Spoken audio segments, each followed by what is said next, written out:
Hello guys, ये देखिए NCERT science आपका क्लास जो है 9th है, चैप्टर नंबर 9 है, ग्रेविटेशन है। आज इसके अपन लोग क्वेश्चन आंसर करते हैं क्योंकि इसका यूनिट जो है तो कंप्लीट हो चुका है चैप्टर थ्योरी। अब चलिए क्वेश्चन करते हैं। गुरुत्वाकर्षण का सार्वत्रिक नियम बताइए।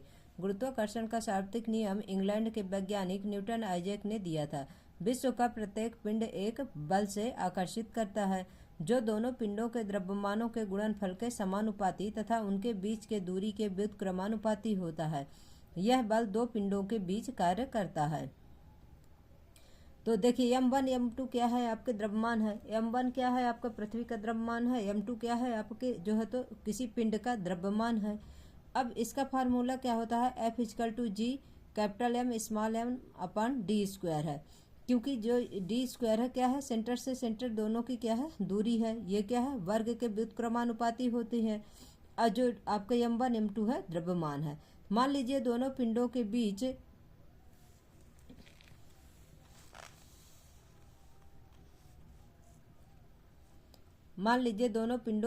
बल F है। गुरुत्वाकर्षण के सार्वत्रिक नियम के अनुसार दोनों पिंडों के बीच लगने वाला बल उनके द्रव्यमानों के गुणनफल के समानुपाती है तथा उनके बीच के दूरी के वर्ग के व्युत्क्रमानुपाती है। अर्थात F समानुपाती आपका m इंटू m है।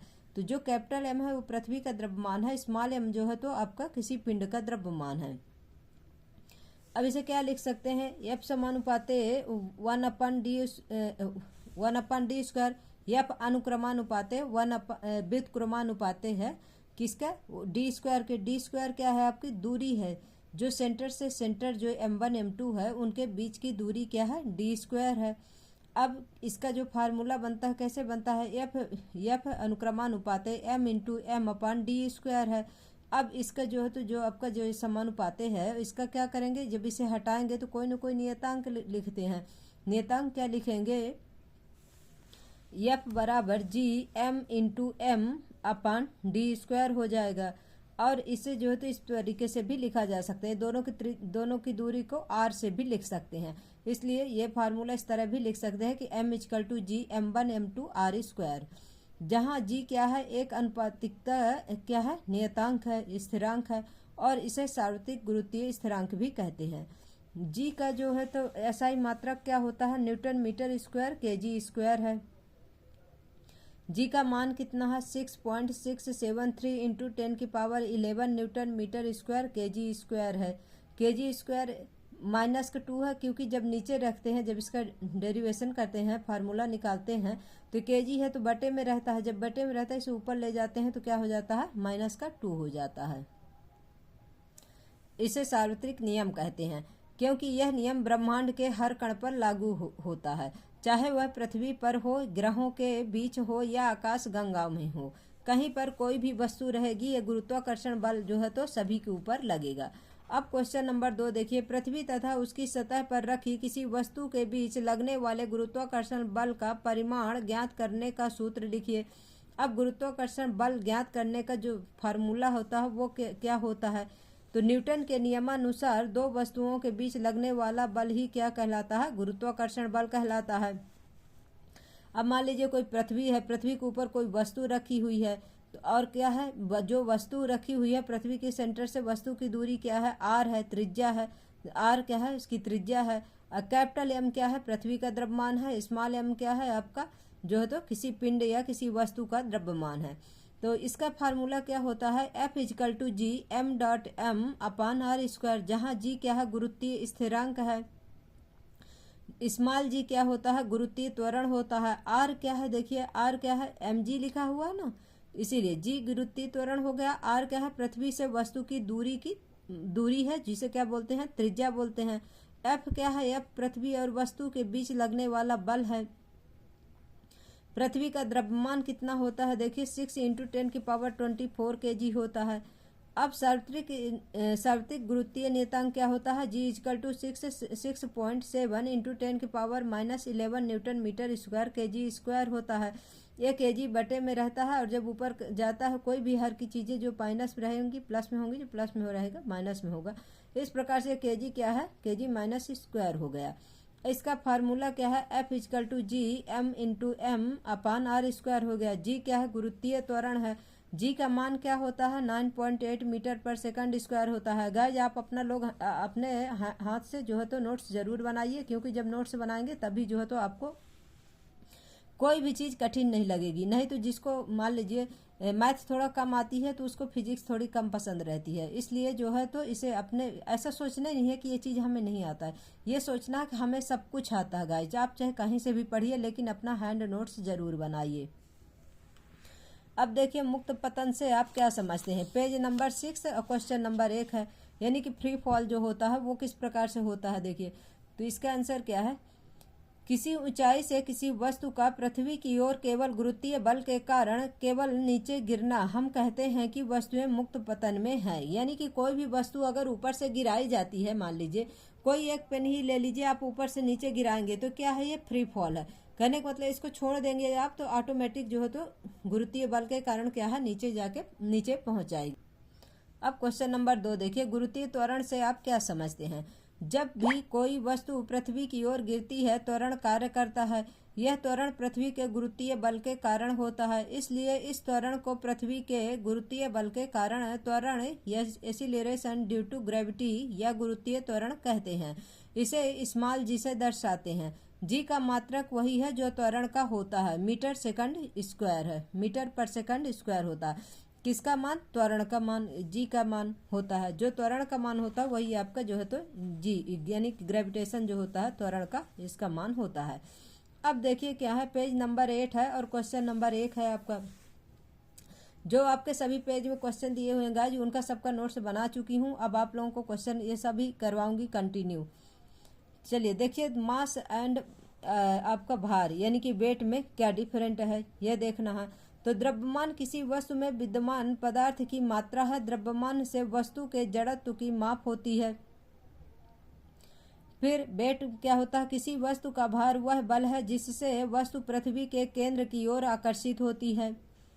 फिर सेकंड पॉइंट क्या है, यह एक अदिश राशि है। जो आपका द्रव्यमान है, मास है, एक ऐसी है, एक अदिश राशि है। वेट क्या है, यह एक सदिश राशि है। द्रव्यमान एक अचर राशि है, अर्थात इसका मान सभी जगह एक समान रहता है। यानी कि द्रव्यमान आप कहीं भी किसी का भार जो होता है 10 kg, मान लीजिए भार अलग है, वेट अलग है, द्रव्यमान अलग है, मास दोनों में ये चीज कंफ्यूजन हो जाता है गाइस। इस चीज को बिल्कुल ध्यान में रखना कि द्रव्यमान अचर है, यानी कि द्रव्यमान वेरिएबल नहीं है। चाहे जहां भी आप ले जाएं उसका मान, चाहे अंतरिक्ष में ले जाएं आप, चाहे चंद्रमा में लेके जाएं या पृथ्वी के किसी भी ध्रुव पर कहीं पर ले जाएं, लेकिन द्रव्यमान जो है तो चेंज नहीं होगा। लेकिन भार जो है, वेट है, यह किस प्रकार से एक वेरिएबल राशि है जो है वेट का, अर्थात इसका मान एक स्थान से दूसरे स्थान पर बदलता है। मतलब जैसे मान लीजिए पृथ्वी के सेंटर पर क्या होता है, गुरुत्वाकर्षण 0 होता है, तो इसका वेट क्या हो जाएगा, 0 हो जाएगा। जैसे जहां गुरुत्वाकर्षण बढ़ेगा वहां पर इसका वेट भी बढ़ेगा। अब 4 पॉइंट देखिए, द्रव्यमान का क्या है, इसका एसआई मात्रक क्या होता है, केजी होता है द्रव्यमान का। भार का क्या है, इसका एसआई मात्रक न्यूटन होता है।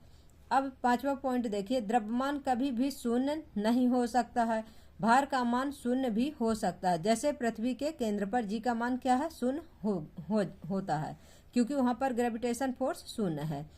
अब 6 पॉइंट देखिए, इसे सामान्यतः दंड तुला द्वारा मापा जाता है, किसको, द्रव्यमान को, और इसे स्प्रिंग तुला द्वारा मापा जाता है, किसे, वेट को। तो गाइज ये इन दोनों में डिफरेंट है कि आपका जो द्रव्यमान है ये कहीं भी चेंज नहीं होता, आप कहीं भी लेके जाइए, वेट जो है तो चेंज होता है। और ये एक अदिश राशि है, एक सदिश राशि है। द्रव्यमान का एसआई मात्रक केजी होता है और इसका जो एसआई मात्रक न्यूटन होता है। द्रव्यमान कभी भी शून्य नहीं होता है, वेट जो है तो शून्य होता है। इस प्रकार से इसका नोट्स बना लेना है अपने को। अब क्वेश्चन नंबर 2 देखिए, किसी वस्तु का चंद्रमा पर भार पृथ्वी पर इसके भार का 1/6 गुणा क्यों होता है। हम जानते हैं कि किसी वस्तु का भार जी पर निर्भर करता है। चूंकि चंद्रमा का द्रव्यमान और त्रिज्या पृथ्वी के द्रव्यमान और त्रिज्या से कम है, जिसके कारण वे किसी वस्तु का कम गुरुत्वाकर्षण बल लगाती है। अर्थात चंद्रमा पर जी का मान 1/6 पृथ्वी पर जी का मान से होता है। अतः चंद्रमा किसी वस्तु पर 6 गुना कम गुरुत्वाकर्षण बल लगाता है, जिसके कारण चंद्रमा पर किसी वस्तु का भार पृथ्वी पर उसके भार का 1/6 गुना होता है। कहने का मतलब यह है कि जिसका जितना द्रव्यमान होगा उसी हिसाब से इसका क्या है, भार होगा। तो पृथ्वी जो है तो पृथ्वी का वेट ज़्यादा है, पृथ्वी का भार ज़्यादा है, और चंद्रमा का द्रव्यमान, पृथ्वी का द्रव्यमान ज़्यादा है, चंद्रमा का द्रव्यमान जो है तो कम है गाइज। मास और गाइज इसे वेट में थोड़ा कन्फ्यूजन हो जाता है, इसलिए इस बात को ध्यान रखना है कि देखिए क्या होता है, हम जानते हैं किसी वस्तु का भार किसके ऊपर, यानी कि जो वेट होता है किसके ऊपर डिपेंड करेगा, गुरुत्वाकर्षण जो है तो फोर्स जो लगता है, गुरुत्वाकर्षण जो बल लगता है उसके ऊपर डिपेंड करता है।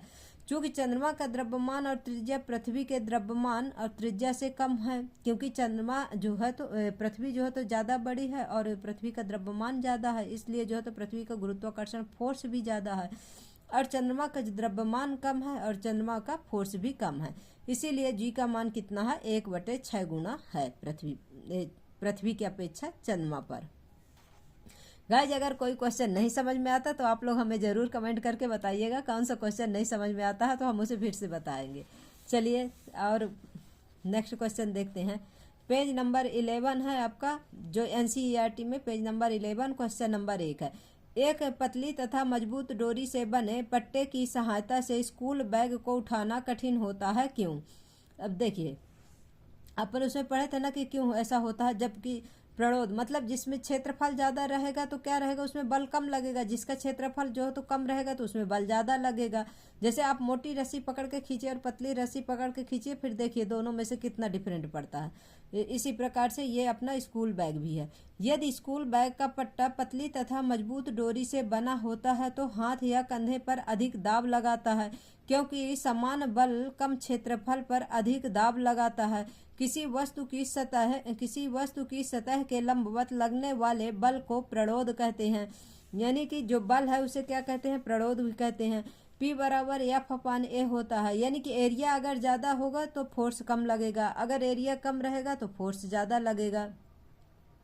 तो दाब बराबर क्या होता है, प्रणोद बटे क्षेत्रफल होता है। तो P बराबर क्या हो गया आपका, बैग का भार बटे डोरी के अनुप्रस्थ काट का क्षेत्रफल होता है, यानी कि अगर एरिया ज़्यादा रहेगा तो वेट कम महसूस होगा, अगर एरिया कम रहेगा तो वेट ज़्यादा महसूस होगा।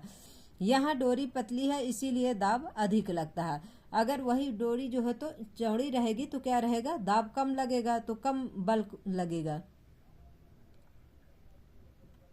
अब देखिए क्वेश्चन नंबर 2, उत्प्लावकता से आप क्या समझते हैं, यानी कि उत्प्लावन बल जो रहते हैं तो उसके जो बैंड फोर्स रहता है उससे आप क्या समझते हैं। तो जब किसी पदार्थ को किसी तरल में पूर्ण या आंशिक रूप से डुबोया जाता है तो उस पर ऊपर की दिशा में एक बल यानी प्रणोद लगता है, उसे क्या कहते हैं, उत्प्लावकता बल कहते हैं। यानी कि जब कोई, जैसे मान लीजिए आप एक मग लीजिए, अपन पढ़े थे ना आर्किमिडीज के जो सिद्धांत पढ़े थे कि जब कोई द्रव है और उसमें जैसे अपन मग जग को डुबाते हैं तो क्या होता है, एक फोर्स लगता है, क्योंकि जग ऊपर की ओर उठता है, वही क्या है, उत्प्लावन बल कहलाता है, उत्प्लावकता बल कहलाता है। अब क्वेश्चन नंबर 3 देखिए कि पानी की सतह पर रखने पर कोई वस्तु क्यों तैरती या डूबती है। जब किसी वस्तु का घनत्व किसी द्रव जैसे पानी के घनत्व से कम होता है तो वह वस्तु क्या होगी, तैरती है। इस स्थिति में वस्तु पर ऊपर की दिशा में लगाने वाले उत्प्लावन बल का मान वस्तु के भार से अधिक होता है, यानी कि जो वस्तु हम पानी में डुबा रहे हैं उसका अगर भार कम है, वेट कम है, और जो उत्प्लावन बल लग रहा है, जो वेट है कम है और उत्प्लावन बल ज़्यादा है, तब क्या होगी, वस्तु तैरेगी। यानी कि जब D is greater than D, कहने का मतलब यह है कि जब उत्प्लावन बल जो है तो ज़्यादा रहेगा और वस्तु का भार कम रहेगा तो वस्तु क्या होगी, तैरेगी, जहाँ D क्या है, अब वस्तु का घनत्व है। अब D बराबर द्रव का घनत्व। इसी प्रकार जब वस्तु का घनत्व द्रव जैसे पानी के घनत्व से अधिक होता है तो इस स्थिति में वह वस्तु डूब जाती है, क्योंकि उत्प्लावन बल का मान वस्तु के भार से कम होता है। यानी कि जब वस्तु का भार ज़्यादा है, उसका वेट ज़्यादा है कोई वस्तु का, और उत्प्लावन बल कम लग रहा है, तब क्या हो जाएगी, वस्तु डूबेगी। अर्थात बल D is greater than D, तो U जो है यानी कि उत्प्लावन बल जो है तो W यानी कि वेट से क्या होगा, कम होगा, तब यानी कि वेट जो है उत्प्लावन बल से अधिक होगा, यानी कि वजन कोई वस्तु है उसका जो है तो भार ज़्यादा होगा तो क्या होगी, वस्तु डूबेगी जल में। अब पेज नंबर 13 का क्वेश्चन नंबर 1 देखिए। एक तुला यानी कि वेट मशीन पर आप अपना द्रव्यमान 42 केजी नोट करते हैं।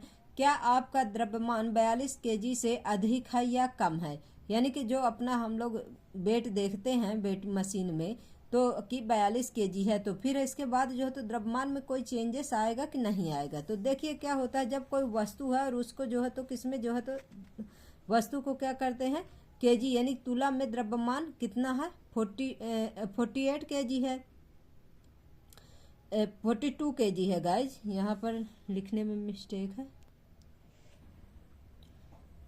तुला में द्रव्यमान कितना है, 42 केजी है। अब देखिए क्या है, तुला में वेट 42 केजी है, लेकिन हम किसमें, इन्वायरमेंट में, जैसे हम जहाँ भी वजन लेते हैं कहीं भी, यहाँ अपने जैसे यहाँ, तो क्या होता है यहाँ वायु रहती है, वायु के कारण क्या होगा, ये वजन बढ़ जाती है। वास्तव में एक तुला द्वारा लिया गया पाठ्यांक भार होता है जिसे हम द्रव्यमान कहते हैं। चूंकि हम किसी वस्तु का वजन वायु में लेते हैं, इसलिए उस वस्तु पर वायु के कारण उत्प्लावन बल भी लगता है। यानी कि जो वायु में अपना वजन लेते हैं तो क्या होते हैं, उसमें एक बल काम करता है, वो बल कौन सा है, उत्प्लावन बल है। तो तुला का भार बराबर वास्तविक भार माइनस उत्प्लावन बल, यानी कहने का मतलब ये है कि जो 42 केजी अपना भार है, अपना वेट है, उसमें क्या हो जाएगा, प्लस उत्प्लावन बल लग जाएगा, क्योंकि जो वायु है या द्रव है, कोई भी चीज है, तो उसमें एक अदर बल लग रहा है, बायंड फोर्स लग रहा है। तो क्या हो जाएगा, 42 केजी प्लस हो जाएगा, यानी 42 से थोड़ा सा ज्यादा वेट हो जाएगा। यानी कि अतः उस लड़के का द्रव्यमान कितना हो जाएगा, 42 केजी से अधिक हो जाएगा। बोल रहा है ना कि उसका द्रव्यमान कितना हो जाएगा, अधिक होगा या कम, तो कम नहीं होगा, अधिक हो जाएगा, क्योंकि उसमें जो एक अदर फोर्स लग रहा है, बायंड फोर्स लग रहा है, उसकी वजह से जो है तो क्या हो जाएगा, 42 केजी प्लस हो जाएगा। अब देखिए क्वेश्चन नंबर 2 क्या है। आपके पास एक रुई का बोरा तथा एक लोहे की छड़ है। तुला पर मापने पर दोनों 100 केजी द्रव्यमान दर्शाते हैं। वास्तविकता में एक दूसरे से भारी हैं। क्या आप बता सकते हैं कौन सा भारी है और क्यों? मतलब क्यों कोई भारी है और क्यों कोई हल्का है, हल्का महसूस होता है। बट दोनों का वजन कितना है, 100 केजी ही है। चूंकि रुई के बोरे का आयतन अधिक होगा, क्योंकि रुई हल्की होगी, आयतन ज्यादा लेगा, तो उसमें जो तो हवा में ज्यादा रहेगा, जितना ज्यादा आयतन लेगा उसके कारण जो है तो उसमें जो बल लगेगा, उसके वजह से जो है तो रुई के बोरा क्या होगा, भारी लगेगा। इसलिए रुई के बोरे पर लगने वाले उत्प्लावन बल का मान लोहे की अपेक्षा अधिक होगी। ऐसा इसलिए होता है क्योंकि